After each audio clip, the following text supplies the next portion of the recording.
Hi, Clutter Fairy fans. This is the Clutter Fairy Weekly for December 20th, 2022, our last live show of the year. I'm your co-host, Ed Gumnick, and I'm speaking with Gayle Goddard, certified professional organizer and owner of the Clutter Fairy in Houston, Texas. Hi, everybody. The Clutter Fairy Weekly is the webcast and podcast that digs deep into the clutter that piles up between you and the life you want to be living. We explore the habits and behaviors that lead to clutter, and we suggest strategies to slow the accumulation, reduce the collection, and comfortably manage the stuff we decide to keep.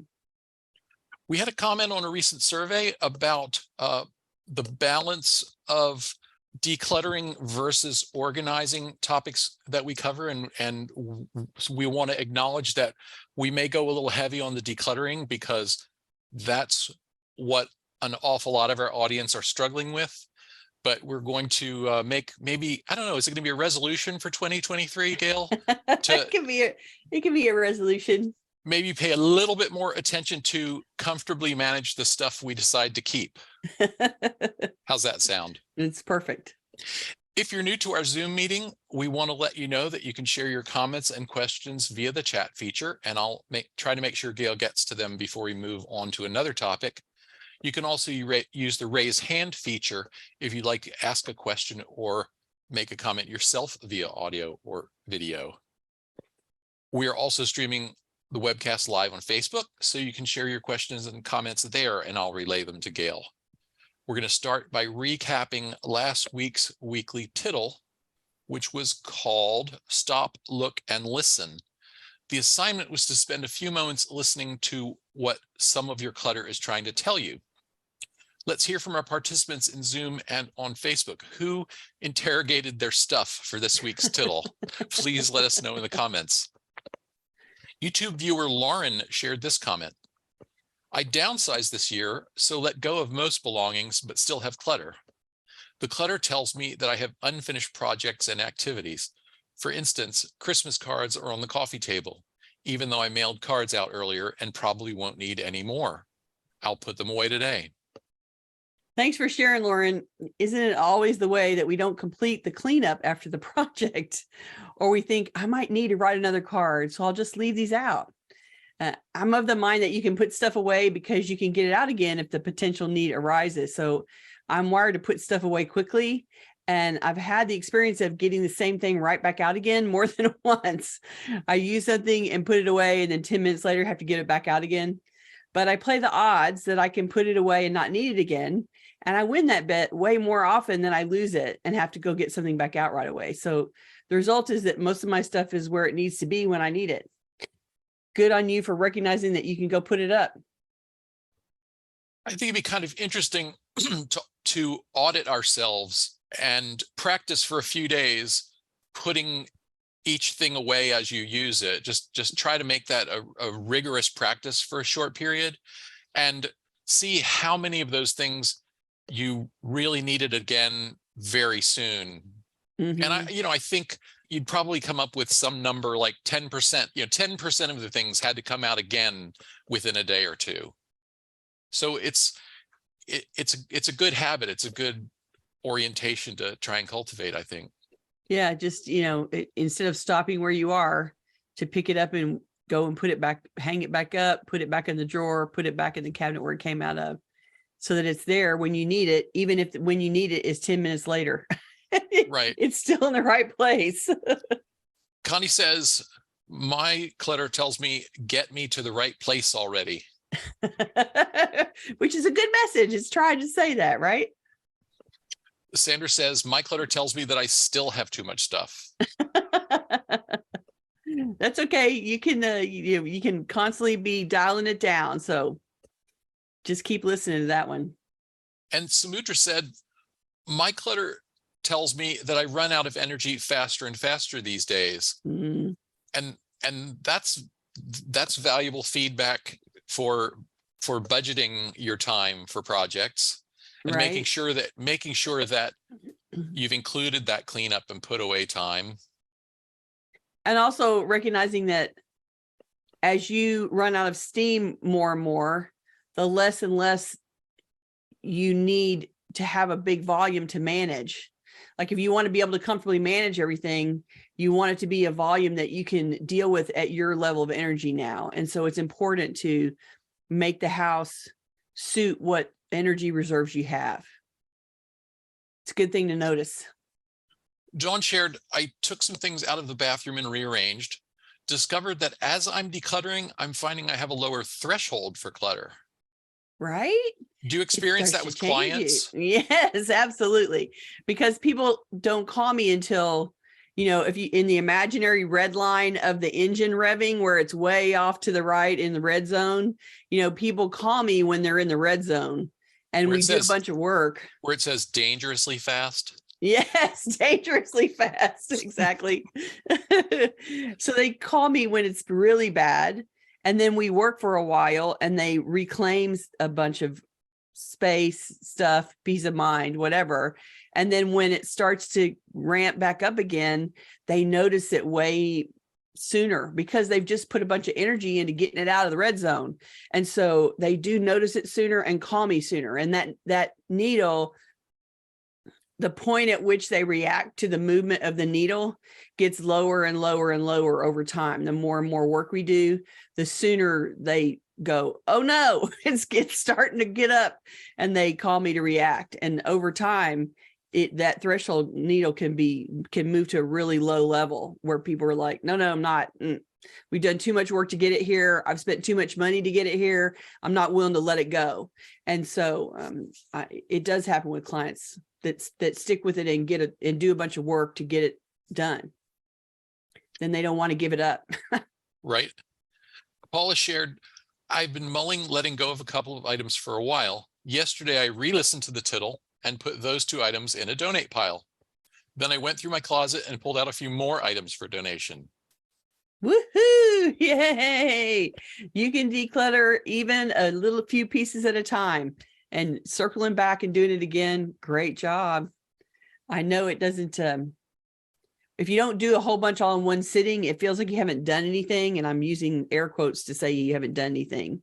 But the truth is, tackling it 5 minutes at a time gets us just as much done as if you do all those 5 minutes in one sitting. So good for you. Ginger said, I'm pretty good about putting things away. One of my mantras is complete the cycle. Yes. This week was out of control. I did room rescues on Sunday. Could we have a show of hands of how many people can say this week was out of control? Okay. 100%. Yeah. I guess it's not surprising that the 3rd week of December would be out of control. Right. Exactly. Cassandra shared, after a roof fire in September and a leaking unfinished roof during a record rain 3 weeks ago, my clutter is telling me it's the least of my problems. Oh my gosh. Yes. It went to the bottom of the list, and it always does when there's something more pressing going on. I'm so sorry. That is a lot to deal with right in the middle of the holidays. Goodness gracious. What a disruption of your life. I hope that it all comes out well. And by the time you get into 2023, your roof is fixed and you can sort of calmly go about putting your life back together. Goodness gracious. Okay, I think we should probably get on to our topics because we have a lot to cover. Okay. Before we get to our main topics, we're going to share a few survey results. Yes. We asked our audience to complete the following statement. For me, a home is not a home without fill in the blank. The most popular responses clustered around the themes of family, friends, pets, love, warmth, and comfort. Marcia shared, a home is not a home without my loved ones with me. A comfortable home would welcome each one's return after being out in the world. A place with love, laughter, food, and shelter. I am noticing it is not about any stuff or material possessions other than basic needs. Marcia, this was my favorite response to this question. I had noticed as I read the responses that most were about family and friends, pets, being safe and comfortable. You were the first person to actually say that beyond our basic needs, it isn't the stuff that makes a house a home. It's a valuable insight. The stuff might add to a sense of home, but a home is built on the living that happens inside of it. So thank you for sharing your response. Next, we asked our audience to describe something that you'd like to leave behind as 2022 comes to an end. A lot of respondents said that they wanted to leave behind excess weight, count me in, negative thoughts, unproductive or unhealthy habits, procrastination, and concerns about money and health, particularly. There were others as well.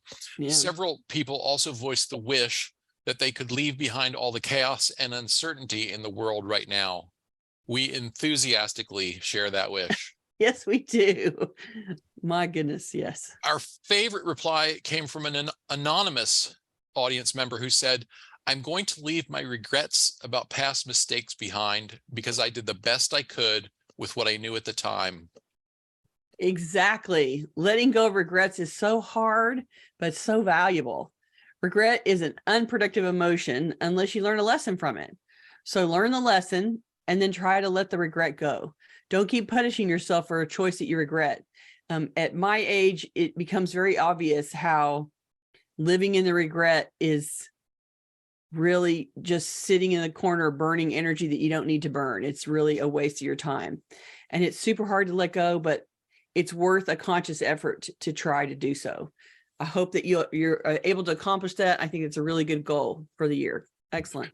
It's such a common form of emotional clutter too. Yes. And, you make a million choices as you go through your life, and yeah, we're human. They're not all going to be good. And so if you regret every off choice you made, you will eventually have a million regrets that you're towing around. So why not let some of those go as you go along? Right. And why not focus on the fabulous way that you recovered after the mistake, or how that mistake created something wonderful in your life that you weren't prepared for or expecting. You can carry the regret, but if you notice yourself focusing on those too hard, I think it's time to reframe what you're getting out of your life instead. There's like Ed was saying that we make all these choices and some of them are mistakes, but that also means that a whole bunch of them were the correct choice and got us to where we are today. And so I think there's lots to be focused on that's positive instead of always focusing on the regret. And Ginger, do what you need to do to let it go. Ginger said, I love that response, leaving regrets behind. I want to do that. I may write a list and burn it. Oh, great idea. Send it all away. Yeah, that's a great idea. Perfect time of year to do that. Amanda shared, you'll stop taking risks if you dwell on every mistake. Yes. Oh my gosh, yes. Yes, it is definitely one of the ways that we shut ourselves down from living life. So good topic, good suggestion. We appreciate that you gave it. It's a really good one. Our third survey question asked respondents to describe a project that you'd like to start and or complete in 2023. One of our favorite responses came from Cooper, who wrote, I would like to have a little fun every day. Seems like I go many days without having any fun. This is a great goal. I've been listening to a bunch of dance music more these days instead of news as a way to keep my spirits up. I like dancing, and that kind of music with the beat just makes me bounce around and sing along. It really improves my mood. I've also been going to meet friends out in the world, even though it feels like a hassle when I'm going. I always have to sort of talk myself into it. But the result is I have a good time and I feel refreshed from the contact with people that I care about. I'm never sorry that I did it afterwards, even though I have to talk myself into it beforehand. I'm more of a homebody. And so I have to brave Houston traffic, or I've been in the car all day and I don't want to get back in the car and go back out again. I have to talk myself through that. But I do enough every day that's a responsibility. So making sure that you do something fun every day, that is a great goal. And I especially like it as a stated goal so that you can check it off as a complete task when you do it. Like if having fun today is one of your goals that you get rewarded for completing, good on you. I think that's a great goal. And there's all kinds of positive responses that'll come from that. So we look forward to hearing how it goes. Tammy shared, I want to say goodbye to the old me I hated, bring in a newer me in 2023. Goodbye to shame and fear. Hello to love and joy. Goodbye, goodbye to depression and trauma. Hello, more dancing and singing joy. There you go. I It's like wonderful. it. And, making that reframing and changing of your mind and what you're going to focus on, it can only be a good thing for you. I wish it for you as well. We're going to wait and hear how you accomplish it as you go along in the year next year. Okay. The pressure of holiday activities and year-end priorities means we might have to put organizing projects on hold, or at least in slow motion. And it can be tough to find enthusiasm when you're ready to restart. Today, Gayle is going to suggest strategies for maintaining focus on and commitment to projects that we've placed on hold. We're in the last turn to the end of the year, and it's the most jam-packed time of year, as we were just saying. You're getting together with family and friends. There are all kinds of special events, and your to-do list grows exponentially this time of year. I'm thinking about my list currently, and it's giving me palpitations a little bit. It's hard to keep up with the usual organizing projects in the middle of the holiday season. So trying to cram it in before the guests come creates a lot of stress, and you don't really make very good choices in that moment. So I think it's better to put the organizing projects on hold for a few weeks and start back up in the new year. And I've actually had that conversation with clients as I've been going to my last appointments with them before I go on holiday, that, okay, well, we're going to put it on pause and I'll see you in the new year. We'll get started again. Thinking about it as shutting down for a little while is a good focus to have. Stopping the project you've been focusing on can kill your momentum for sure. But if you help prepare your project for restarting it later, it'll be easier to get back to it. The timeout will help your productivity too, because you'll be refreshed from a break on the project. Besides that, everyone is going to jump on the get organized bandwagon in the new year. So you're going to have lots of company when you get back to your project. So let's talk about some ways to organize your organizing so that you won't feel like you're starting from scratch when you're ready to get into motion on it again later. We have some strategies for putting a project on hold. So the first one is taking photos. We love taking photos to document the current state of the project. It'll help you know what work you've already done, and it'll give you an idea of how to set up again. It's a great way to prevent recreating the wheel when you start up again. Make some lists. Next step, make some lists that give you a historical reference point and a focus to move forward. So the first list is a list of what you've already done, including the donation errands that you made and the organizing products that you bought. You want some idea of what you've actually completed.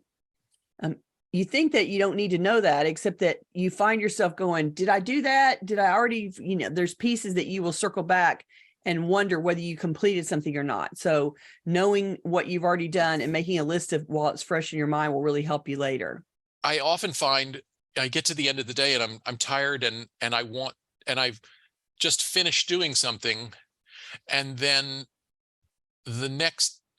I think to myself, well, tomorrow morning I will make notes for the invoice, or make notes that I need to share with the client. And it's astonishing to me how many times the details of what I did yesterday are not even clear today. Right? Like 12 or to 15 hours later. And so thinking that you could put away your project now on December 20th and pull it out on January 4th and remember what you were doing, what the hell was going on, might be a little unrealistic. It's totally true, because you slept since then, and it has all faded away, right? So I think it's super important to have that list of what you've already done. And then the next list is a list of what you believe remains to be done.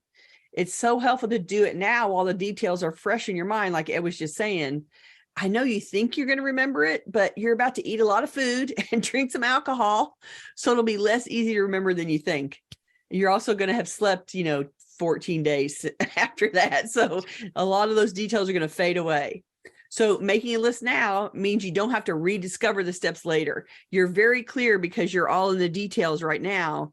You're very clear what remains to be done, what you think remains to be done. And so jot it down now so you don't have to worry about trying to remember it later. And then lastly, the last thing we want you to list is what's the very next step. This detail can help you find your way back into the project groove much quicker. If you know the very first thing I got to do when I pull this thing back out is fill in the blank. Give yourself that clue so that you don't have to stop and figure it out. And that will, slide you into the project mode a little bit and get you going. So the next step is, if you don't already have a decluttering toolkit, the moment when you need to put your project on hold is a great time to start one. So you want to collect those materials that you've been using, the scissors, the tape, the Sharpies and Post-its, those file folders or labels, the label maker, etc. Put all of those materials that you've been using to support your projects into a box or bin and label it as the organizing project tools. Be sure you don't put out any actual data in there and anything that's not a supply. We're not trying to mix the supplies and the stuff in your house. The things that need attention. Yes, we're trying to make this a material box only, a supply box only.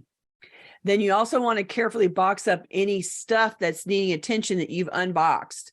So in your enthusiasm to start the project, you probably pulled out a bunch of stuff you need to work on and you haven't gotten to it all. So you've collected things into the area that were in line to be worked on. So you want to rebox that stuff and label it with a packing list or write on the outside what the category is. Include a date and any other clues that will help you quickly identify each box as belonging to this project. So in my head, that's, this is part of the home office purging, or this is packing from the kitchen remodel, or this is clearing off my desk in, November of 2022. So make it, and then make a date with yourself to make the project active again. So that's the last step. Write it on your calendar. Plan several appointments with yourself. So you know that project isn't going to need just one. So part of calendaring this is to go and make several appointments with yourself. It'll make the project real again. And it's your promise to get back to it in the future so that you can relax guilt-free for a few weeks while the holidays run on. So make those calendar appointments, set it up to be, this is when I'm going to get back to it. I can not regret taking the time off. I can be guilt-free taking time off for a while because I've already got a list of things to get restarted. I've got photos and I've got things on the calendar for when I'm going to pick this project up. Just a note here, we're talking about stopping for the holidays and returning to it in the new year, but this process applies anytime that your life interferes with your organizing project. So maybe you have to make your space ready for house guests all of a sudden, and you need to move a project that's only midway complete. Or maybe you need to make an emergency repair, like, the roof that's leaking in the house. That's definitely going to take priority, and you got to pack up any kind of organizing project. Or the contractor is suddenly available to install your new carpet. Maybe you can only allocate 2 weekends a month for the project, but you don't want to live with the mess for the rest of the month. So you need to be able to pack it away after every weekend that you work on it. So think of putting your project on hold as an act of self-care. You're recognizing that your to-do list has a bunch of holiday stuff on it, and your attention is now needed on other things. Putting your organizing projects away is being kind to your current self and your future self at the same time. And that's going to lead me to the next part of our chat today, which is... Well, before we get there, though, we have a few comments to share. Janice, who's with us on Facebook, shared, I always make a list of things to finish up on each doll dress I make. Little steps, all numbered. It makes it easier to get back to a project and not get overwhelmed and procrastinate instead. There you go, because you can just pick the next item on the list. You don't have to do all of them. You're just contemplating on doing the next one. Excellent. I like it. Well, I like that she mentioned procrastination too, because a lot of our audience mention having a procrastination problem, and procrastination isn't a character flaw. It's a symptom of some lack of clarity and not really overwhelm and not being clear on what the next thing is. And so I like that she supplies herself with, she has the list as armor against procrastination. Yeah. And exactly. It only that's that next step is a David Allen getting things done technique. Yes, absolutely. He doesn't say sit down and write all the steps it will take to complete this project, although you can certainly do that if you know what they As are. part of the plan, yeah. But know what the next step is. So when you have some time and you're ready to do something, there's your answer. Right. And if you don't know 100%, if it's the correct next step, it doesn't matter. You're still taking action on the project. So even if that next step ends up being maybe not the perfect one, or maybe not the right one, or maybe you have to, circle back and do something else later, it's still okay because you're taking action on the project and moving it forward. Dawn shared procrastination. Can't do it perfectly now. And frankly, we can't do it perfectly ever. Right? It is a goal that is technically unachievable. So, deciding that you can live with, it's okay instead of it's perfect, It's good enough, is also an act of self-care, because you will be able to get in motion and get into acceptance of what is and what you can accomplish, even if it's not perfect. Pat has a hand up. I'm going to go ahead and ask Pat to unmute. Go ahead, Pat. Hi, Pat. Yeah, on procrastination, I had a project this morning. I talked to my daughter about 7:30, and she was going to go into a meeting at 9:30 to 11:30. And so she talked to me about this project, and I said, well, I'm just not sure I'm up to it yet. She says, well, you've got 2 hours to do it. Well, yeah, okay, but call me after your meeting and call me at noon and I'll let you know if I got it done. And you've got 2 hours. And it's like, okay, so it took me a half hour to do the little project and I got it done. Yeah. Sometimes it just takes that accountability. Right? Yeah. And so tell your daughter I said congratulations on roping you into it. Yes. Thank you. That's awesome. Thank you. Yeah, sometimes it's like, oh God, it's going to take forever, but then it really only takes a half an hour. Right. Thank you for sharing. I appreciate it. Okay. I interrupted you as you were ready That's okay. to sail on into the next topic. And speaking of self-care, right? We're going to talk about self-care tips for the holiday season today. In the midst of all the gift giving and the merrymaking, the Clutter Fairy special holiday wish for you is that you'll set aside a moment or two just for yourself. Take time for a little self-care, and it will leave you in better health, better spirits, and more ready and able to give of yourself to the people that you love. And in support of that wish, we'd like to offer a few tips for your holiday self-care. First, if you're going 100 miles an hour, because we know you are, stop right now. You've probably done enough. And even if you haven't, it's just as important to save enough of your own energy to enjoy what's left of the season. Don't be afraid to say a polite no to obligations, invitations, or requests for your time that don't fit within the season that you plan for yourself. Sometimes we get a lot of, random invitations. Oh, just come by the house. Oh, come pick up your gift. Oh, we're going to go to dinner, and maybe you don't have space or time for it. And don't feel obligated that you have to answer all of them. People are trying to be friendly, and they're trying to help each other, and they're trying to interact and reach out and talk to the people they love, but you can't fit all of them in. And so you should fit the ones that are in, that fit the ones that work for you in, and then make a little note that you'll talk to that person after the holidays and go back and visit them another time. I got one of those today. I got a request to add a social item to today's calendar. It satisfied my requirement, which is there will be cookies involved. And so I'm planning to go ahead with that one. You're working that one in because there's cookies. Yes. I love it. That's awesome. Well, and I worked in Mark's birthday because I wanted to make sure that he had some birthday celebrations. It's so hard for people to have birthdays real close to Christmas because I think that they get short shrift, right? Yeah. And so I worked that one in too. I love it. Cookies prevail again. Well, and it's a couple who let us judge the results of a bake-off that like he made a batch and she made a batch how a few months ago, and they brought us some of each and then wanted our unbiased opinion. And so we know they're good at cookies. That's awesome. That sounds like tons of fun. Well, enjoy that later today. I hope you have a great time. Okay, so the next tip is if you've run out of time or you don't have the resources to do any more gift shopping, then you can consider giving anyone left on your list the gift of your time, your ear, your kind heart, and your undivided attention.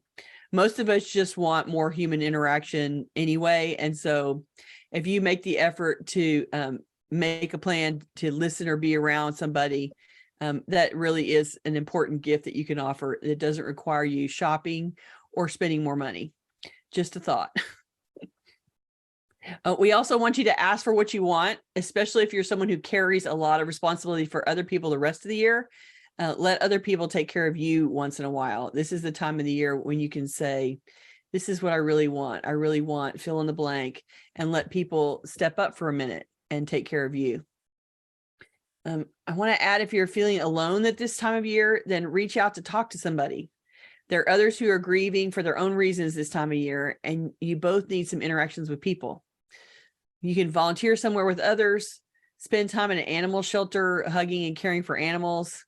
Try your religious community, your local senior center, a community event, a free concert.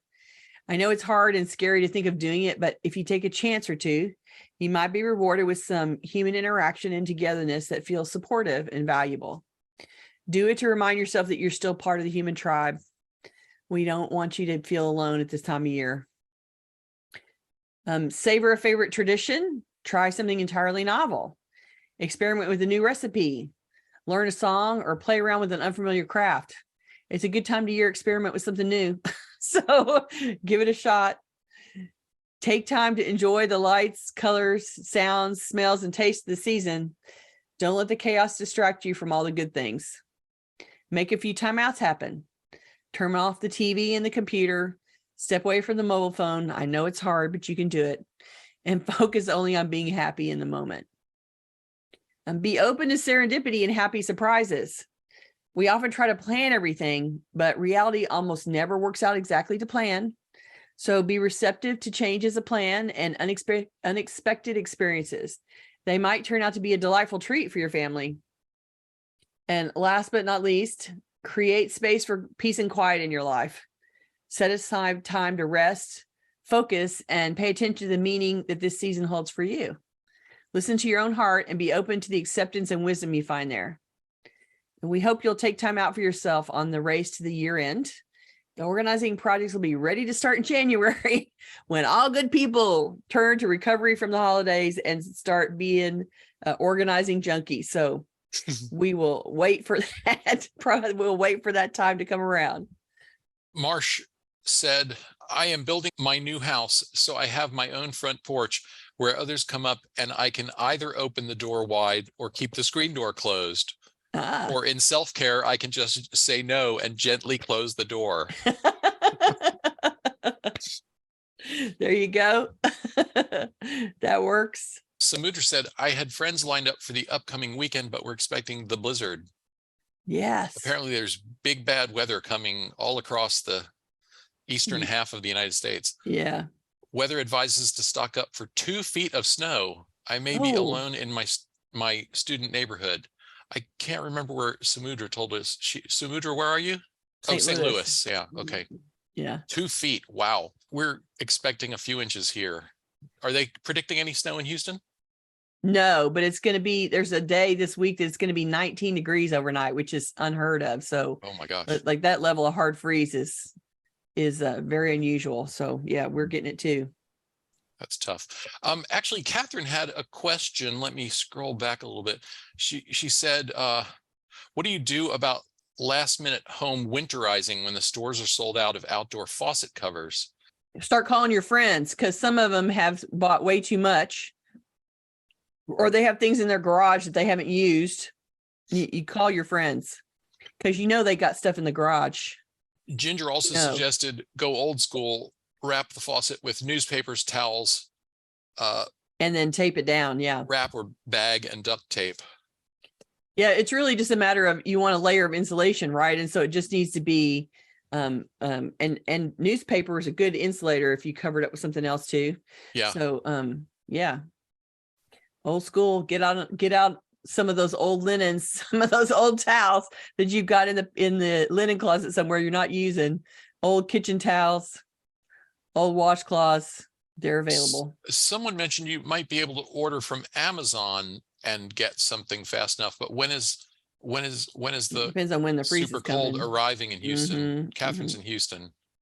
Oh, actually, it starts to freeze. I think Wednesday night or Then Thursday night. Amazon is Yeah, it'd be hard to get it it's too late fast for enough. that. Yeah. If you have any old like packing paper from a move, those sheets, they're square sheets of newsprint. You know, if you have some old moving supplies somewhere, that might work.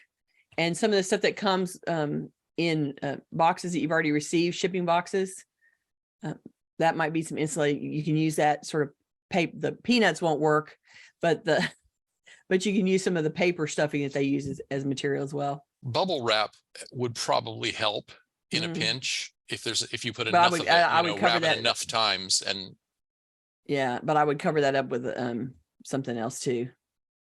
Anyway, enough winterizing. Yes. Yeah, We're going down a rabbit hole. Oh, Samudra also came in with the bubble wrap suggestion. Great minds. There you go. Great minds. Linda has her hand up, so let's hear from Linda. Go ahead, Linda. Hi, everybody. When I put projects on pause, which I think is a great idea, and I loved everything you said about it today, I try to, at the same time, pause like the active decluttering, but make a great effort on maintenance. In other words, keeping more stuff from coming in, or one in, one out if stuff does come in.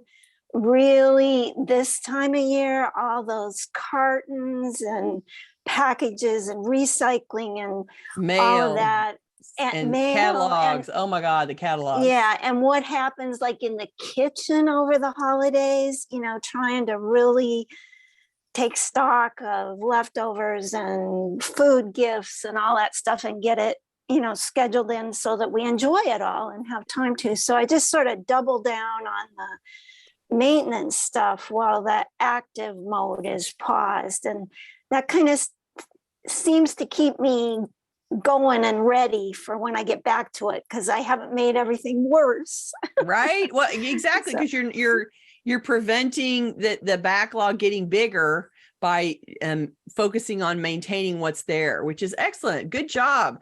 And that maintenance, it's a good point to make that, there's always new stuff coming. And so there's always the project that is finite, that is the old, that needs to be dealt with. But then there's always keeping up with what's new coming in as a separate project in and of itself. And so good suggestion. Stay on top of what's new, maintain what's happening, and keep your backlog from getting big. Good job. And I like that it's like you still stay focused on organizing a little bit because of the maintenance that you're doing. So that's great.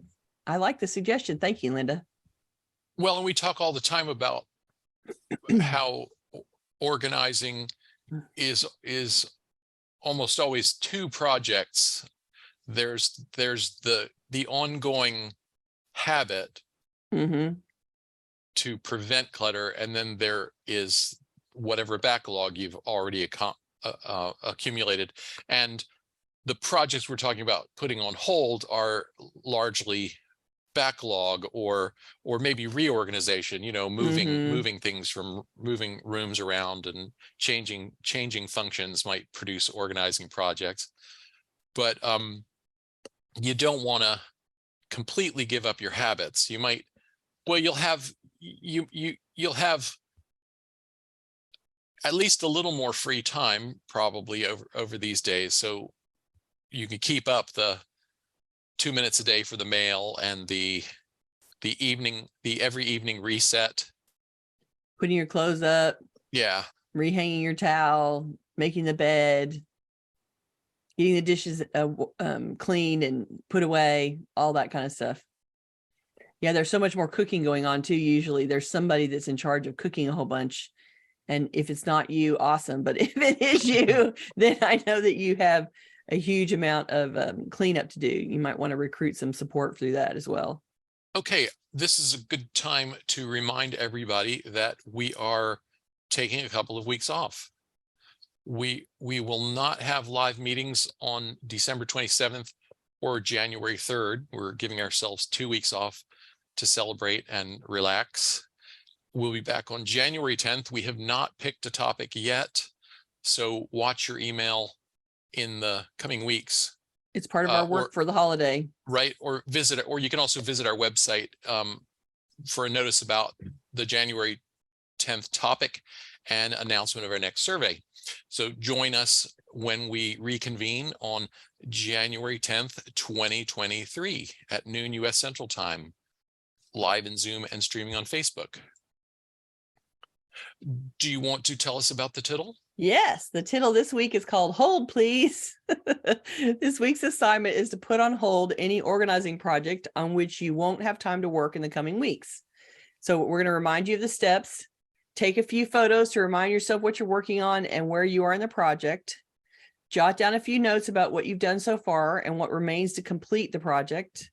Write down the very next step that you'll need to take when you resume the work. That's really important. Collect any tools or materials that are specific to this project into a box and label it, organizing project tools. Box up the stuff that you were working on.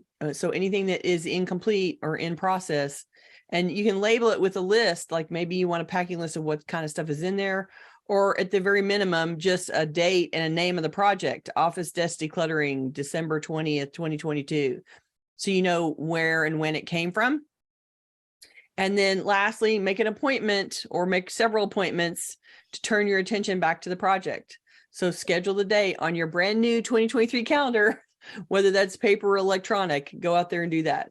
And we will look forward to everybody putting things on pause for a couple of weeks. And then when we come back in January, January 10th, I think, we will be jumping into restarting your project again. We'll be ready to go with you. Okay, we have a little time, which is really unusual for us. So I'm going to ask you a question that came from this week's survey in our Ask Us Anything section. Yes, and this is, what is your favorite Christmas memory? Oh, we talked about this earlier. So my parents, both my mother and father were both singers, which is partially how they met. They were choral singers, symphony chorus singers, and they were in the Houston Symphony Chorus. And then later, my mother was also in the Dallas Symphony Chorus, and they did that as their, hobby and entertainment all of their lives. And so my parents are singers, and my sister and I can carry a tune because my parents are singers. And so one of the things that happens at Christmas time is that we attend a service at Christmas Eve, and we would sing together as a family, the four of us, and we would sing in parts. And so there's hymns that we sing along during the process, during the service. And it was very fun to me that because we all sang different levels. My dad was a bass, my mother was a second alto and often sang tenor.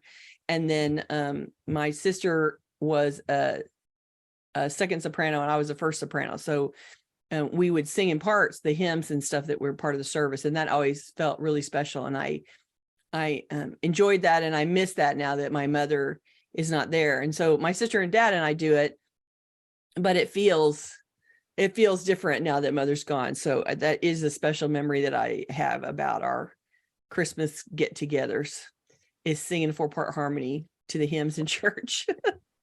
That's mine. I have a lot that are around music as well. My mother was also a very talented soprano. Mm-hmm. And one of my favorite Christmas memories was when she was in a church choir that performed the Vivaldi Gloria at Christmas.